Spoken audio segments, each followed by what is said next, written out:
Did you know that gold is the fourth most thermally conductive material in the entire world? But unlike the other three items above it, it's also completely edible. Diamonds are too sharp and will hurt your belly. Silver will turn you blue if you eat too much of it. I'm not kidding, that's an actual thing. And metallic copper, I'm pretty sure, is poisonous. But gold, on the other hand, is completely safe to consume. They even use it in fancy dishes at restaurants. So with that knowledge, can we make the world's first completely edible thermal paste that can prevent our CPU from thermal throttling? Well, one way to find out. I do have some 24 karat genuine gold leaves at my disposal. And this is the same stuff that a restaurant might use to add on top of like a cake or something. But you can see it's just this very fine leaf. And if we go ahead and just put this right on top of our CPU, despite the fact that gold is really good at transferring heat, there's gonna be one main issue here. And that, of course, is that this gold, despite being very thin, it's still a solid. And solids are historically bad at keeping a CPU cool because they don't fill the microscopic gaps of air between the CPU and the cooler. So the real question is, how do we turn this golden foil into a golden liquid? We're gonna have to mix it with something. And from prior experience, I know that mayonnaise and ketchup and mustard are not going to perform well. However, toothpaste just might. However, I don't think toothpaste classifies as delicious. But you know what I think is delicious and might actually work well? Well, honey. I think this is gonna give us our best shot as sort of the base of our thermal paste with our gold. And so if we just pour a little dollop of honey onto our golden CPU and then give it a little mix, wanna make sure we get all of the gold flakes as possible right inside of this little center area. Ideally, we do this without spilling any honey onto the motherboard because I think honey might actually also conduct electricity, which is not good. So we have to be very careful here. Wow, this is actually mixing together way nicer than I thought it was going to. We wanna make sure we get as much gold in here as possible though, because like I said, super high thermal conductivity. Check out our golden honey thermal paste. I mean, it passes the eye test. This looks really cool. But the real question is, can it prevent our CPU from overheating? To find that out, it's time for our first pressure test. And it's only gonna get more intense from here, buddy, so buckle up. We're gonna start with our test bench CPU, and if it passes, well, we're gonna move over to our actual gaming PC that has a 9850 X3D inside of it. But before we get ahead of ourselves, let's test it with this bad boy. Using a fork to turn on this PC feels fitting, considering we're making edible thermal paste. Oh. Our CPU cooler is a little busted. Hopefully that won't affect the results of this test. All right, it's time to see if our golden honey thermal paste can keep our CPU cool under 100% load in our test bench. Holy cow, this is crazy. Granted, this is a very short-term test, but we are plateauing at 53 degrees Celsius under 100% load with zero thermal throttle.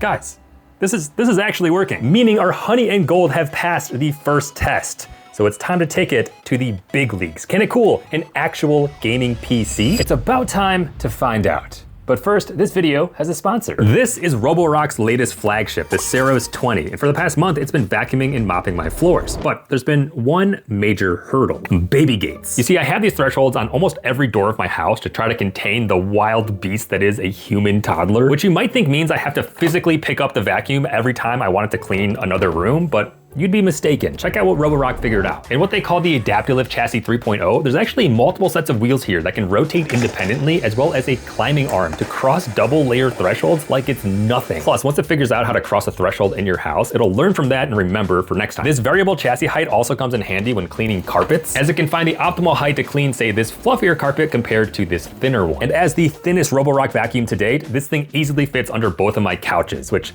I will fully admit, I don't clean all that often. And the first time I made a pass under there, I was humbled. There was so much dirt and hair in the collection bin. Finally, with the industry first dual transmitter LiDAR setup here, not only can the Saros 20 recognize over 300 different types of obstacles, it can better avoid running into them, but it can also automatically document where you left specific items around your house, like my pair of shoes here. But with that, it's time to get back to our experiment. So a huge thank you to Roborock for sponsoring this video. The Saros 20 has legitimately been really great to use around the house, and I'll leave some information about it in the description down below. So this PC, aside from looking really cool, also has a 9850 X3D chip inside of it. And to see if our honey and gold can keep it cool, well, first let's take a benchmark. Currently, normal thermal paste is on our CPU, so let's see how high the temperatures get as we play a game of CS2. And then we'll compare that against our gold and honey. All right, let's make this PC proud. Oh, that's not the way to do it. Let's deagle someone. Oh, okay. We got turned on instead. Double spray, don't mind me. Oh, got him. All right, we got the op. Let's see what we can do. Domed one. Okay, there we go. That was sick. Okay, we played an entire game of CS2 Deathmatch. And if we look at our CPU temperature, we topped out at 70 degrees Celsius. And did we thermal throttle during that time? Does not appear so. Kind of looks like the average is like mid 60s though. So now let's replace the thermal paste in this PC with honey and gold. Now is probably a good time to remind you not to try this at home, just because, you know, probably not the best idea in the world, but it is an idea that intrigues me. So let's go ahead and get this cooler off. I can confidently say that I don't think this has ever been attempted before. And well, there's no time like the present to try. And now the thing is, we're also testing this with quite literally the most powerful gaming CPU in the entire world. These X3D chips, because they have that L3 cache, it's all kind of stacked up on top of each other, which also means that, well, heat kind of has to go through a lot of components in order to escape the CPU itself. And while the initial X3D chips did run pretty hot, they have kind of cooled down a bit, you know? AMD has figured a few things out, but that's kind of assuming you're using normal thermal paste. What happens if you use a mixture of honey and gold instead? Go ahead and take off our Noctua cooler, clean off the regular thermal paste, make it spick and span. We'll also clean off the thermal paste on the cooler as well. All right, now it's time to apply some gold leafs onto our Ryzen 7 9850 X3D. And in case you were ever wondering, let's see, the serving size is 5 milligrams of this gold, and for a total of 0 calories, and like zeros of everything else. Sounds like a healthy snack to me, huh? All right, the gold has been transferred. So now we gotta add the honey. I'm much more nervous applying it onto this CPU, if you can imagine. Maybe because this one's like, you know, 500 bucks, and the other one is a test bench CPU. That is more than enough honey. I would very much prefer honey not to get into these little crevices that exist with the X3D chips. Okay. So we'll go ahead and break down that gold again to get the bits as little as possible so they can fill up those microscopic gaps and hopefully allow the gold to take full advantage of its high thermal conductivity. All right. I think that will have to do the trick. Oh, and you know what? We haven't taste tested this yet. I'm just kind of assuming it's delicious. Let's give it a shot. Yeah, that's really good.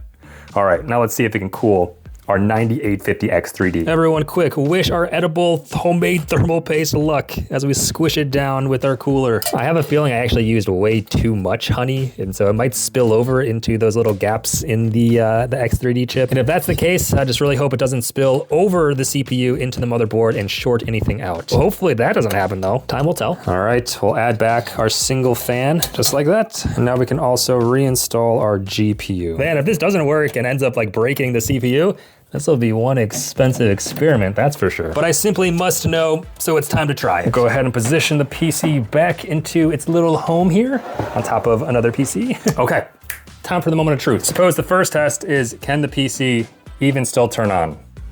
Oh, hello? That's not the best sign in the world. Oh, maybe I just did not switch on the power supply. Kind of hard to tell from here. All right, let's try that again. Oh.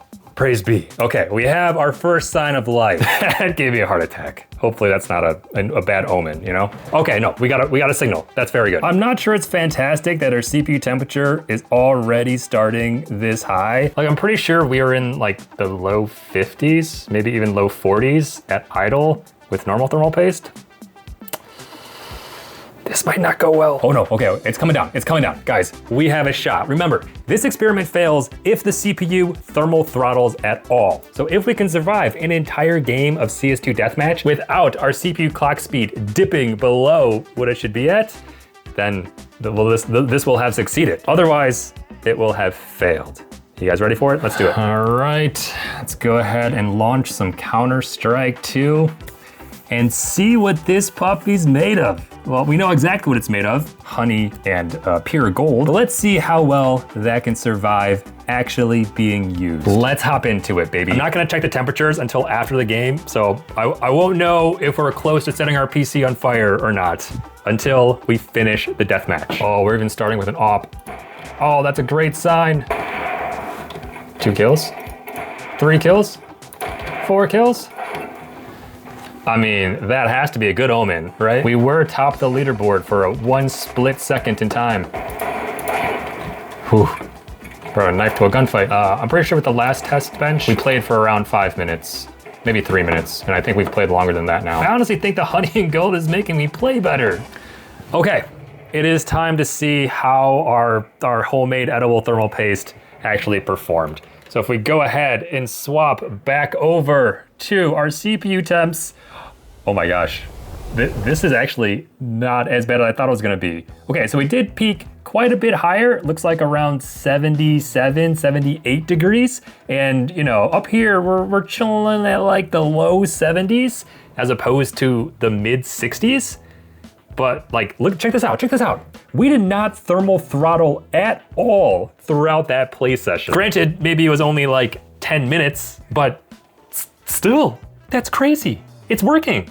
Right? The fact that our average CPU temperature was only like, I don't know, maybe 6 degrees hotter on the world's most powerful gaming processor, that is absolutely bonkers. Because think about like all the chemicals in normal thermal paste. And like we can eat this one. That's a trade-off of less than 10% in like average CPU temperature for the cost of, well, getting to eat your own thermal paste. That's amazing. I think the real test now is to keep using this PC with our honey and gold thermal paste inside of it for like as long as we can until it starts to break down. Because that's one thing I did not consider, because I didn't really think we were gonna make it this far, is well, like what's gonna happen to honey long term? Will it evaporate and just leave solid gold on our PC? Which we've talked about, solids are not great at filling those microscopic gaps between the CPU and the cooler. Will the honey eventually spill out of the CPU and short out our motherboard? I genuinely do not know what to expect. If you have a hypothesis, let me know in the comments down below.